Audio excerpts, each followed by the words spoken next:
Hi guys, welcome back to wish I S. Myself मिल्सी। और इस वाले वीडियो में हम चैप्टर नंबर 3 का लास्ट सेकेंड पार्ट कंप्लीट करने वाले हैं। ठीक है, तो एक बार ज़रा सा ना रिवाइज़ कर लेते हैं जल्दी से। तो हमने फर्स्ट वर्ल्ड वॉर से स्टार्ट करा था इस चैप्टर को, मतलब उतना डिटेल में तो नहीं, बट हाँ थोड़ा सा बैकग्राउंड में जाना पड़ता है ना। तो फर्स्ट वर्ल्ड वॉर से स्टार्ट करा था, 1914 में स्टार्ट हुआ था वर्ल्ड वॉर, 1918 तक चला था। देन अगेन 1918 में नवंबर वाले मंथ में वाइमार रिपब्लिक बनता है। फिर 1919 में ट्रीटी ऑफ वर्सलीज होती है, जहाँ पे वाइमार रिपब्लिक को ही रिस्पॉन्सिबल ठहराया जाता है कि जो कुछ भी हुआ है हमारे जर्मनी के साथ में, जो वर्सलीज में जो कुछ भी हुआ है वो सब वाइमार रिपब्लिक की वजह से हुआ। बट ऐसा कुछ भी नहीं था, because at that time Weimar Republic तो था भी नहीं। अगेन 1933 में जो हिटलर होता है वो बनता है जर्मनी का चांसलर। देन 1939 में जर्मनी इन्वेड करता है पोलैंड को, और वहाँ से सेकेंड वर्ल्ड वॉर की शुरुआत होती है। ठीक है, अगेन इन 1941 जर्मनी अपनी हरकतों से बाज आता है नहीं, और वो फिर से इन्वेट करता है यूएसएसआर को। एट दैट टाइम यूएसएसआर बहुत ही ज़्यादा पावरफुल हुआ करता था। ठीक है, मतलब आज भी है, मैं ये नहीं कह रही कि आज है ही नहीं, बिल्कुल भी नहीं है, एकदम ज़ीरो पे ख़त्म हो गया है, बट हाँ उस टाइम की बात अलग थी। अगेन 1941 में ही जून वाले मंथ में मास मर्डर चालू हुआ जूस के अगेंस्ट, मतलब जूस का मास मर्डर इन सब ने करा, नाजी पार्टी ने। एंड 1941 के ही दिसंबर वाले मंथ में जो यूएस होता है वो सेकेंड वर्ल्ड वॉर ज्वाइन कर रहा होता है, क्योंकि मैंने बताया था कि जो यूएस था वो कभी भी ना अब मतलब वॉर में इन्वॉल्व होना चाहता था नहीं, बिकॉज़ उसकी इकोनॉमी वैसे ही ख़त्म हो गई थी एक टाइम पे, जब हमने बात करी थी ग्रेट डिप्रेशन के बारे में। ठीक है, तो उसके बाद यूएसए कभी चाहता नहीं था कि वो सेकेंड वर्ल्ड वॉर में उसकी एंट्री हो, बट वो अपने आप को रोक पाया है नहीं। तो दिसंबर 1941 में जो यूएसए है वो सेकेंड वर्ल्ड वॉर ज्वाइन करता है। 1945 में जो सोवियत ट्रूप्स होते हैं वो ऑस्ट्रिच जो चैम्बर था उसको लिबरेट कर लेते हैं। एंड अगेन इन 1945 जो अलाइड फोर्सेस होते हैं वो जीत जाते हैं, एंड हिटलर एंड ऑल जो भी होते हैं वो सुसाइड कर लेते हैं।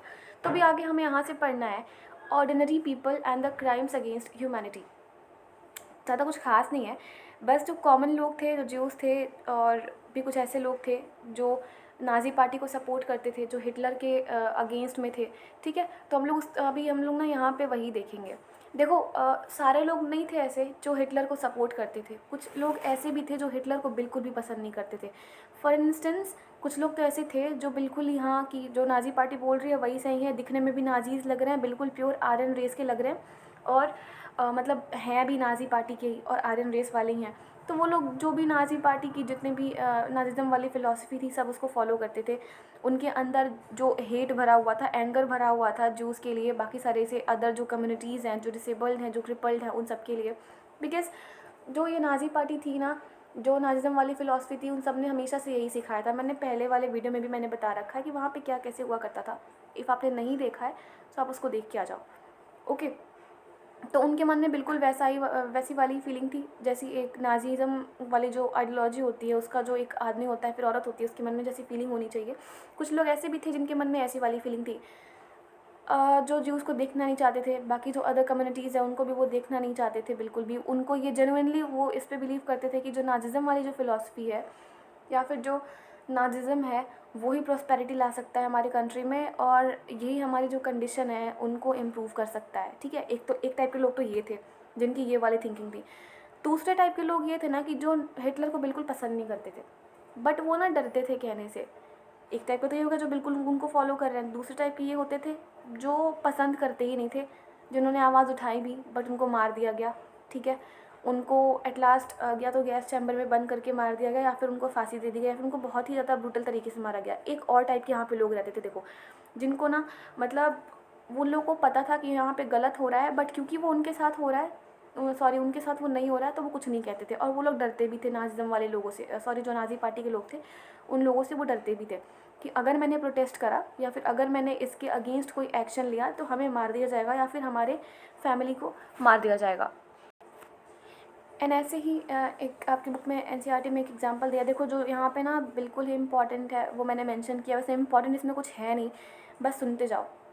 अब यहाँ पे एक एक लाइन मैं नहीं लिख सकती हूँ, मैं तो क्या कोई भी नहीं लिखेगा। तो वहाँ पे एक फ़ाइटर थे, पैस्टर निमोलर नाम था उनका। तो उनको ये साफ साफ पता चल रहा था कि ये जो जो भी हो रहा है ना वो गलत हो रहा है, बट यहाँ पे कोई बोल नहीं रहा है। तो इन्होंने ना एक पोएम लिखी थी, एंड इनको पता चल रहा था कि ये तो क्राइम अगेंस्ट ह्यूमैनिटी है, ये तो गलत चीज़ हो रहा है। आप क्राइम कमिट कर रहे हो पीपल के अगेंस्ट में, जितने भी नाजी एम्पायर में हैं, जिनकी कोई गलती है, चलो मान भी लेते हैं कि आपके अकॉर्डिंग लोगों की गलती है, बट यहाँ पे किसी की कोई गलती नहीं है और हर चीज़ आपके अकॉर्डिंग नहीं होगी। तो ये वाला जो पोएम है ना, पोएम बोलो या फिर कुछ भी बोलो, ये वाली, ये ना उन्होंने लिखा है। क्या कह रहे हैं इसमें, आप पढ़ लेना इंग्लिश में क्या लिखा हुआ, मैं इसको हिंदी में बता देती हूँ। ये कह रहे हैं कि पहले उन्होंने कम्युनिस्ट को मारना शुरू करा। तो मतलब ये बता रहे हैं उस टाइम पे लोगों की थिंकिंग क्या थी। मैंने अभी कहा ना कि कुछ लोग ऐसे थे जो नाजी पार्टी को के बिल्कुल ही सपोर्ट में थे, कुछ लोग थे जो उनके खिलाफ थे, जो एक्शन लिए भी, तो उन लोगों को मार दिया गया। उन लोगों को मतलब वो गैस चैम्बर में बंद करके उनको मार दिया गया। उनको बहुत ही ब्रूटल तरीके से मारा गया था। अगेन कुछ लोग ऐसे भी थे जिनको पता था कि ये गलत हो रहा है, बट वो बिल्कुल चुपचाप रहे, वो चुपचाप देखते रहते थे। तो ये ना उन्हीं लोगों के लिए ये पास्टर निमोलर ने एक पोएम लिखा हुआ है। पोएम है कि पता नहीं क्या, जो भी है, आप पढ़ लेना। तो इसके कहने का मतलब सिंपल सा इतना है कि first they came for the communist, well I was not a communist so I said nothing. मतलब पहले उन्होंने कम्युनिस्ट को मारा तो मैं कम्युनिस्ट नहीं था, तो मैंने कुछ नहीं कहा। फिर उन्होंने सोशल डेमोक्रेट्स को मारना चालू करा, तो मैं एक सोशल डेमोक्रेट भी नहीं था, तो उसके बाद भी मैंने कुछ नहीं कहा। फिर उन्होंने ट्रेड यूनियनिस्ट को मारना चालू करा, मैं एक ट्रेड यूनियनिस्ट नहीं था, तो इसलिए उस टाइम पे मैंने कुछ भी नहीं कहा। और तब जाके जब वो एक ज्यू को मारना चालू करा उन्होंने, तो मैं तो ज्यू भी नहीं था, ठीक है। तो उस टाइम भी मैंने कुछ नहीं कहा। और जब वो लोग मुझे ही मारने आ गए, तब जाके मुझे ये रियलाइज़ हुआ कि मुझे कम्युनिस्ट का, इन सोशल डेमोक्रेट्स का, इन ट्रेड यूनियनिस्ट का, एंड ये क्या नाम है इनका, ये ज्यूज़ का, इन सब का मुझे साथ देना चाहिए था। क्योंकि अगर मैं उस टाइम पे इन सब का साथ देता तो शायद आज मैं ज़िंदा बच जाता। मतलब सिंपल सा कहने का मतलब ये है कि कुछ लोग ऐसे भी थे कि जब तक बात उन तक नहीं आती थी, उनके कुछ समझ में नहीं आता था। बात समझने की नहीं है, वो डरे भी रहते थे, जस्ट बिकॉज कि अगर वो लोग कुछ भी बोलते तो उनके खिलाफ एक्शन लिया जाता, या तो उनको, उनकी पूरी फैमिली को मार दिया जाता। तो लोग डरते भी थे। और कुछ लोग थे ना जो बिल्कुल चुपचाप से देख रहे थे कि चलो ठीक है, अब हम थोड़ी हैं, हमें थोड़ी ना मार रहा है, ये तो लोगों को मार रहा है, लोगों को मारे पीटे, हमें उसे क्या करना है, ठीक है। तो उनके लिए एक पोएम लिखा है कि जब तक बात इनके खुद तक नहीं आती थी, तब तक इनको कुछ भी रियलाइज़ नहीं होता था। और जब हिटलर जब इनको मारने आता था, तब जाके इनको ये रियलाइज़ हुआ कि अच्छा, अगर मैंने इन सब का साथ दिया होता तो आज ये सब भी मिलके मेरे साथ होते और हम सब एक हो करके हम लोग इस क्राइम को रोक सकते थे जो कि ह्यूमैनिटी के अगेंस्ट में इसने करा है। एंड एट दैट टाइम बड़े सारे से न्यूज़ रिपोर्टर, जो मीडिया रिपोर्टर्स वगैरह होते हैं ना, वो भी हुआ करते थे। तो उसी में से एक थे, लॉरेंस रीस नाम था उनका। तो उन्होंने मतलब पूरे जर्मनी में लोगों का इंटरव्यू लिया था। उसके बाद में जो भी उनको डॉक्यूमेंट्री वगैरह, उनको जो भी कुछ अपने आप से उन्होंने एनालाइज करके उनको जो कुछ भी मिला था, उन्होंने कोट करा था, द नाजीज़। फिर उसके बाद अ वार्निंग फ्रॉम हिस्ट्री। कुछ खास है नहीं, याद रखने वाली कोई चीज़ नहीं है, बस एनसीईआरटी हम यहाँ पे लाइन बाय लाइन कर रहे हैं, तो हमें बस मैं ये बता दे रही हूँ आपको।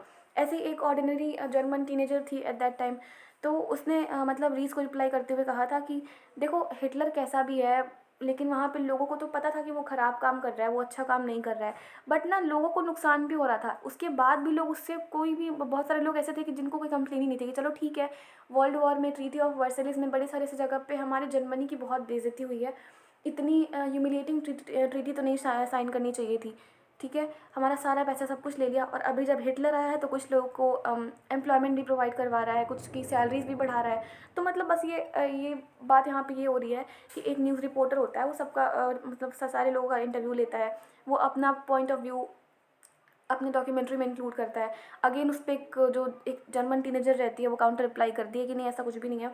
बड़े सारे से लोग ऐसे भी हैं जो हिटलर से खुश हैं, मतलब खुश भी नहीं है, दुखी भी नहीं है, बट फिर भी जो एक होता है ना कि पैट्रियॉट हैं, बिल्कुल बहुत सारे से लोग ऐसे भी हैं जो अपने देश के लिए कुछ भी कर सकते हैं। तो उनको बस ये चाहिए था कि जर्मनी की जो बेइज्जती हुई है वो हमें वापस चाहिए। जो हमने डिग्निटी, वैल्यू, रिस्पेक्ट जो हमने सब ख़त्म कर दी है जर्मनी की, वो हमें हिटलर वापस ला के दे रहा है। इनफैक्ट हम में से बहुतों की सैलरीज भी बढ़ रही हैं, बहुत सारे से जो यूथ है वो एम्प्लॉयमेंट भी उनको मिल रहा है। तो प्रॉब्लम क्या है, ठीक है, ये वो तो सभी को पता था कि जो ये हिटलर था वो बकवास काम कर रहा था, फालतू सा गंदा काम कर रहा था। अब देखो जूस पे आते हैं। हमने देखा कि कॉमन लोग क्या सोचते थे। कुछ लोग उनके सपोर्ट में थे, नाजी पार्टी के, कुछ लोग उनके अगेंस्ट में थे, तो उन्होंने आवाज़ उठाई तो उनको मार वार दिया गया। अगेन कुछ लोग ऐसे थे जो डरे डरे रहते थे, जिन्होंने बस आई विटनेस बन के बस देखा था और कुछ करा नहीं था। बात करें अगर जूस के बारे में, तो इन्होंने ना अलग ही फील करा जर्मनी को लेकर के। एक है यहाँ पे राइटर हैं, इन्होंने अपने डायरी में पब्लिश कर रखा है। उनकी एक बुक है जिसका नाम है थर्ड रीच ऑफ ड्रीम्स। ठीक है, बुक का बस नाम याद रखना, थर्ड रीच ऑफ ड्रीम्स। तो इसमें ना इन्होंने कैसे जूस में और बाकी सारे से कम्युनिटीज़ में कैसे इन लोगों ने स्टेरियोटाइप क्रिएट करके, नाजी पार्टी वालों ने उन लोगों को कितने ब्रूटल तरीके से मारा। वैसे बुक्स तो बहुत सारे से बनी है, मैंने अभी इसके पिछले वाले वीडियो में मैंने बताया था कि एक मूवी थी द एटर्नल ज्यू करके, आई थिंक यही नाम था उसका, एक बार चेक कर लेना। उसमें भी ऐसे ही बताया गया था कि जो जूस थे, जो बाकी सारी सी अदर पार्टीज़ थी, उनमें कैसे ही स्टेरियोटाइप क्रिएट करके उन दोनों को अलग किया गया। उसके बाद वॉर वगैरह, मतलब वॉर तो नहीं बट हाँ उनको सीधा ही मार दिया गया, जिसको ये लोग कहते थे फाइनल सोल्यूशन। ये लोग कभी मर्डर नहीं कहते थे कि हमने तुम्हारा मर्डर करा है, तुमको मरना पड़ेगा, ऐसा कुछ नहीं। वो लोग जूस को अगर वो लोग मारते थे तो उसको कहते थे कि फाइनल सोल्यूशन, आपका कोई सोल्यूशन नहीं है, आपका मरना तय है और यही आपका फाइनल सोल्यूशन, इसके बाद आप कुछ नहीं कर सकते हो, ना इससे पहले आप किसी मेरे काम के लायक हो, तो आपका ज़िंदा रहना ना रहना हमारे लिए कोई मायने नहीं रखता है। तो इनकी जो ये बुक है ना थर्ड रीच ऑफ ड्रीम्स, तो इसमें इन्होंने बताया है कि कैसे जो ज्यूस थे ना वो खुद ही मतलब नाजी से अलग होते गए। अलग नहीं होते गए कहने का क्या मतलब है, दोनों में ना डिफ्रेंशिएट करने लगे ये लोग, नाजी पार्टी के लोग, कि हाँ तुम तो ऐसे दिखते हो, तुम्हारी आंखें ब्लैक हैं, तुम तो वाइट कलर के काफ्तान्स पहन के आते हो। और इन लोगों ने इतना बोल बोल के ज्यूस के मन में ज्यूस के दिमाग में ये बातें भर दी कि एक टाइम पे ज्यूस भी ना खुद को वैसे ही देखने लगे कि अच्छा हाँ मैं सच में वैसा हूँ क्या। ये लोग तो हमें ऐसे बोलते हैं कि तुम्हारी बॉडी मूवमेंट ऐसी है, तुम ऐसे दिखते हो, मतलब फिजिकली भी जज कर रहे हैं ये लोग। तो ये लोग ना खुद को, अपने आप को, जो ज्यूस लोग थे वो ना अपने आप को ऐसे ही देखना चालू कर दे कि क्या वाकई मैं सच में ऐसा हूँ, तो हाँ मैं सच में ऐसा ही हूँ। ठीक है, तो ये वाली प्रॉब्लम थी। अभी हमारा जो लास्ट वाला टॉपिक है नॉलेज अबाउट होलोकॉस्ट।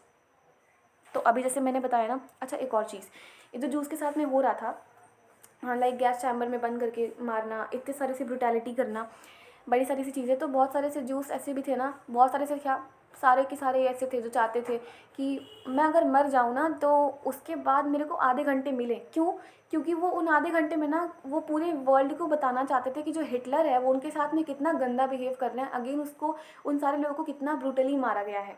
तो वो लोग ये चाहते थे कि यार तो मैं कुछ ऐसा करूं जिससे पूरे वर्ल्ड में ये बात पता चल जाए कि हिटलर है जो बहुत ही ज़्यादा मतलब वाहियात किस्म का आदमी है, और ये हमें मतलब ऐसे ब्रूटली मारता है। तो वो सबको ना ये बताना चाहते थे कि हमें गैस चैम्बर्स में बंद किया जाता है, ठीक है, बहुत ही बुरी मौत दी जाती है, ऐसे तो कोई अपने दुश्मनों को भी नहीं देगा। ठीक है, तो वो लोग चाहते थे कि हम मरने के बाद या तो आधे घंटे ज़िंदा रहें या फिर पहले से कुछ करके जाते। इन लोगों ने किया क्या, बेसिकली एक पॉट तो नहीं था बट एक कुछ ऐसा टाइप का, मैं बताती हूँ, देखो ये कंटेनर तो नहीं था, ये कुछ ऐसा दिखता था, ये ऐसा, ठीक है। इसमें इन लोगों ने पता नहीं क्या, जो जितने भी लेटर्स वगैरह होते थे, जितने भी इन लोगों ने बुक्स वगैरह लिखी थी, क्योंकि कुछ लोग चाहते थे कि हाँ मैं मर तो रहा हूँ ठीक है, लेकिन मैं लोगों को बता के जाऊँगा कि हिटलर है कितना ज़्यादा वाहियात इंसान, और ये किसी हमारे काम का है नहीं, जबकि ये हमको बोलता है कि हम इसके किसी काम के नहीं, ये सच में खुद भी हमारे काम का नहीं है। Just a minute, okay. So बड़े सारे से लोगों ने ना ऐसे वाले चैम्बर्स में, चैम्बर तो नहीं था खैर, वो एक बॉक्स टाइप का था, बॉक्स भी आप ना बोलो, ये बहुत बड़ा सा हुआ करता था। इसमें लोगों ने ना बड़े सारे से लेटर्स इसमें लिखे हुए थे, कुछ लोगों की बुक्स भी मिली हैं। तो वो ये लोग चाहते थे कि हाँ हिटलर, ऐसा नहीं था कि ये लोग ये नहीं चाहते थे कि हिटलर की बदनामी हो, ये लोग बस ये चाहते थे कि हमारे साथ ऐसा क्यों हो रहा है, हमें तो लोगों को बताना है। तो इसी प्रॉपर एजेंडा को ना होलोकास्ट का नाम दिया गया, ठीक है, होलोकास्ट का नाम दिया गया है। गेटो टाइप का हुआ करता था, बिल्कुल गैस चैम्बर की तरह दिखने में लगता था, ठीक है। मान लो एक कंटेनर है बहुत बड़ा सा, तो उसमें इन लोगों ने कुछ भर के रखा हुआ है, तो बिल्कुल वैसा ही लगता था वो दिखने में। तो इसी प्रॉपर प्रोसेस को ना होलोकॉस्ट का नाम दिया गया। एंड ऐसे बड़े सारे से ऐसे लेटर्स मिले हैं, बुक्स मिले हैं, जिस पे लगता था कि हाँ ये सब हुआ होगा। जब बाद में सारे के सारे सामने आए तब जाके पता चला कि हिटलर ने इतनी बेरहमी से लोगों को मारा है। यहाँ पर दोनों की गलती थी। देखो ऐसे लोग कहते हैं कि अगर उस टाइम पे सारे जर्मनी के लोग एक साथ आए रहते, क्योंकि जैसे मैंने अभी बताया ना, इस पोएम में पता नहीं क्या क्या लिखा हुआ है, मैंने अभी जैसे बताया, जो भी आप लोग को बताया, कि जब तक इन लोग पे खुद पे नहीं आती थी तब तक इन लोग को ना कुछ समझ में नहीं आता था। बेसिकली समझने वाली बात है भी नहीं, लोग डरे हुए होते थे, ठीक है। तो इन लोग का क्या था, बहुत बड़े सारे से लोग ऐसे कहते हैं कि अगर जर्मनी के लोग साथ में आए होते तो शायद हिटलर इतने बेरहमी से लोगों को नहीं मार पाता, बट ऐसा कुछ है नहीं जहाँ तक मुझे लगता है। मतलब आप अपनी ओपिनियंस देना कि हाँ, अब वो तो होता है ना कि बड़े सारे से जब लोग आ जाते हैं तो यूनिटी में पावर होती है, बट फिर भी हिटलर जैसे जहाँ पे डिक्टेटरशिप रूल होगा, हिटलर के तरह, क्या आपको लगता है कि वहाँ पे कोई भी जर्मन पीपल साथ में आ पाएगा? या फिर अगर वही इंडिया में हो जाए तो हाँ, मतलब टाइम लगेगा उसमें भी थोड़ा सा। ऐसा नहीं कि आज कल आया, आज आया हिटलर हमारे वहाँ राज करने और हम लोग आने वाले कल में एक साथ आ गए, नहीं, बहुत टाइम लगेगा इसके लिए। तो ऐसा लोग बोलते हैं कि अगर जर्मनी में यूनिटी होती, सारे ज्यूज़ जो थे वो एक साथ आके आवाज़ उठाते बिना डरे हुए, तो शायद हो सकता है कि सेकेंड वर्ल्ड वॉर नहीं होता या फिर ऐसा। तो इस पर ना बहुत सारी सी कंट्रोवर्सी भी मीम्स में 1-2 बार आ चुका है। आप अपने ओपिनियंस देना इस पर, ठीक है? हम कुछ नहीं कह रहे हैं, बट हाँ, गलती दोनों की है, बिकॉज़ लोगों को साथ देना चाहिए था, क्योंकि अगर सच में लोगों ने साथ दिया होता तो मे बी, मतलब पॉसिबिलिटीज़ हैं एक टाइम के बाद, एकदम जल्दी ही नहीं बट बहुत ज़्यादा लॉन्ग टाइम के बाद ये सब चीज़ें रुक जाती। इतनी तो नहीं होती जितनी हुई, क्योंकि वहाँ पे लोगों में ना यूनिटी थी भी नहीं। क्योंकि कोई कम्युनिस्ट को मार रहा है तो ठीक है, वो तो कम्युनिस्ट है, हम तो नाज़ी पार्टी वाले हैं। फिर भले से नाज़ी पार्टी में ही पता चल गया कि अरे वो तो मेरे किसी काम का ही नहीं, तो उसको मारे लोग, तब इनको पता चला कि अच्छा, हमें तो कम्युनिस्ट का साथ देना चाहिए था, ठीक है? तो ये वाली प्रॉब्लम थी। अच्छा, Mahatma Gandhi at that time India में थे, एंड इंडिया में थे ही नहीं, उन्होंने बहुत बड़े सारे से मूवमेंट लॉन्च भी कर रखे थे। तो बड़े सारे से लोग ना रिक्वेस्ट करते हैं महात्मा गांधी को कि आप हिटलर को लेटर लिखो। लेटर इतना इंपॉर्टेंट है नहीं, बस मैं बता दे रही हूँ। लेटर में बिल्कुल ऐसा लिखा गया है, महात्मा गांधी ने 23 जुलाई 1939 को हिटलर को ये लेटर लिखा, और उसमें उन्होंने लिखा कि डियर फ्रेंड, मतलब मैं तुम्हें ये लेटर लिख रहा हूँ for the sake of humanity, क्योंकि लोगों ने मेरे को रिक्वेस्ट करा है कि मैं तुम्हें ये लेटर लिखूँ। और अगर जहाँ तक मुझे लगता है कि अगर तुम्हें ये लेटर मैं लिखूँगा और ये सब मैं तुम्हें बोलूँगा तो ये तुम्हारी ही बेइज्जती होगी। बट फिर भी जो तुम ये कर रहे हो वो सही नहीं कर रहे हो, और जो मैं बोल रहा हूँ उन लोगों के कहने पे बोल रहा हूँ। लोगों ने मेरे से बड़े सारे से रिक्वेस्ट करे हैं, इसलिए बोल रहा हूँ। और मैंने भी इंडिया में बड़े सारे से मूवमेंट लॉन्च करे हैं, जैसे कि जो नॉन वायलेंस पे बेस्ड हैं। तो क्या ज़रूरी है आपको जो भी करना है, आपको उसके लिए ज़रूरी है वॉर करना? मतलब एट दैट टाइम लोगों को पता था कि जो ये हिटलर की हरकतें हैं ना, वो वॉर तक लेके जाएंगी ही जाएंगी, ठीक है? तो उसके बाद में ये वाला लेटर गांधी जी ने लिखा। अगेन एक और लेटर लिखा था 24 दिसंबर 1940। मतलब सिंपल सा इस लेटर में ये है कि मैं ये लेटर लोगों के कहने पे, लोगों ने रिक्वेस्ट करा है मुझसे, तब जाके मैं ये लेटर लिख रहा हूँ। और अगर मैं ये लेटर लिख रहा हूँ तो इसमें आपकी ही बेइज्जती हो रही है कि मुझे ये लेटर आपको लिखना पड़ रहा है, ठीक है? और आप जो कर रहे हो, क्या ज़रूरी है कि आप उसके लिए वॉर करो ही करो? क्या ये शांत तरीके से नहीं हो सकता है? क्योंकि मैंने भी इंडिया में रह के बड़े सारे से मूवमेंट लॉन्च करे हैं। मैंने तो नॉन वायलेंस के बेसिस पे लॉन्च करे हैं, उसी पे बेस था हमारा सारा मूवमेंट। तो अब क्या है ना कि हिटलर सभी के लेटर्स पढ़ता तो होगा ऑब्वियसली, क्योंकि हाँ, था उसमें ये क्वालिटी, लीडरशिप वाली क्वालिटी उसमें थी अच्छी खासी। तो पढ़ा तो होगा, लेकिन उसको ना फ़र्क नहीं पड़ता था। मतलब होता ना कि कुत्ते की पूँछ को कितनी भी सीधी करो, कितना भी कुछ भी कर लो, वो रहेगी टेढ़ी की टेढ़ी। तो वैसे ही हिटलर था, उसके दिमाग में कोई बात घुसती थी नहीं। उसको महात्मा गांधी लेटर लिख दे, आज के टाइम पे हमारे मोदी जी उसको लेटर लिख के भेज दें अगर हिटलर होता तो उसके दिमाग में कुछ भी नहीं जाता था। उसको करना वही था जो उसको अच्छा लगता था। Then again in second letter Gandhi ji ने लिखा है, वो लिखते हैं कि हमने भी डू और डाई का जो प्रिंसिपल था, हमने उस पर वर्क करके बड़े सारे से लोगों के अगेंस्ट में जो क्राइम हो रहा था उसको हमने बंद किया है। तो आपको अगर लगता है, मतलब वो हिटलर को कह रहे हैं कि अगर आपको लगता है कि आज आप ये वायलेंस करके, आज आप लोगों को मार के आप कल सुखी रह सकते हो और आप कल बिल्कुल पीस के साथ रह सकते हो, तो ऐसा बिल्कुल भी नहीं होगा। आज आप पावरफुल हो, कल को आपसे भी ज़्यादा कोई पावरफुल आएगा, फिर वो आपको भी ऐसे ही मारेगा जैसे आप जो क्रिपल्ड जूस को मार रहे हो, ठीक है? तो बेसिकली बस ये कह रहे हैं कि आप ये सब मत करो लोगों के रिक्वेस्ट करने पे। और यहाँ पे वो इनडायरेक्टली बोल रहे हैं कि हाँ, आप नॉन वायलेंस के सिद्धांत, वो जो प्रिंसिपल है उसको फॉलो करो, वहाँ से बड़ी सारी सी चीज़ें आपको मिल जाएंगी अच्छी अच्छी, जिसमें से आपको वॉर करने की कोई भी नीड है नहीं बेसिकली। बट हिटलर को क्यों समझ में आएगा कुछ? वो तो बेवकूफ़ है, सन की था एकदम, एक नंबर का बेवकूफ़ तो नहीं था खैर, बट हाँ सन की था, बहुत सन की था। और एक और चीज़ बता दूँ, बड़े सारे की जो कंट्रीज़ थी ना एट दैट टाइम, बड़ी सारी सी जो कंट्रीज़ थी, वहाँ के जितने भी ज्यूज़ थे, वो जैसे अभी है ना कि इंडिया के लोग फॉरेन जाते हैं घूमने, तो वहाँ पे कोई बात हो गई तो इंडिया, तो ये तो हमारी रिस्पॉन्सिबिलिटी है ना साथ में उस कंट्री की भी, कि वो हमारे जो कंट्रीमैन हैं उनकी सुरक्षा करें, ठीक है? तो एट दैट टाइम भी बड़े सारे से जूस थे अदर कंट्रीज़ के जो जर्मनी में थे, तो बहुत सारे से कंट्रीज़ ने हेल्प करी इन जूस को वहाँ से बाहर निकलने में। और ऐसे ही उन्हीं कंट्री में से एक कंट्री था डेनमार्क, जिसने सीक्रेट तरीके से ना अपने कंट्री के जूस को बाहर निकाला है जर्मनी से। ऐसे बड़े सारे से कंट्रीज़ और थे। सो यहाँ पे ये वाला पार्ट ख़त्म होता है। अगले वाले पार्ट में कुछ है नहीं, बस जो हिटलर ने गैस चैम्बर में जब वो लोगों को लेके जाता था तो उसका प्रोसेस क्या हुआ करता था, बस वो बताना यहाँ पे एक बार, ठीक है। तो यहाँ पे इस वीडियो को ख़त्म करते हैं। और एक इम्पॉर्टेंट इन्फॉर्मेशन एज़ यूजुअल कि जो भी एस्पिरेंट सीरियस होकर के यूपीएससी की प्रिपरेशन करना चाहते हैं वो यहाँ पे दिए गए व्हाट्सएप नंबर पे हमारे वाइस सर को कांटेक्ट कर सकते हैं। नो मैटर व्हाट आप कब से प्रिपेयर कर रहे हो कब से नहीं, बट यहाँ पे आपको व्हाट्सएप नंबर दिया गया है कि सर का पर्सनल नंबर है, सर खुद रिप्लाई करते हैं। और कोई भी ग्रुप वगैरह नहीं बनी हुई है, ठीक है। आप सर के इंस्टाग्राम पे भी मैसेज कर सकते हो, एंड उनको ईमेल भी कर सकते हो। बट सिंपल सा ये है, इतने फेमस टीचर का नंबर मिल रहा है तो आप उनको व्हाट्सएप ही कर लो। तो thank you very much, have a great day ahead guys.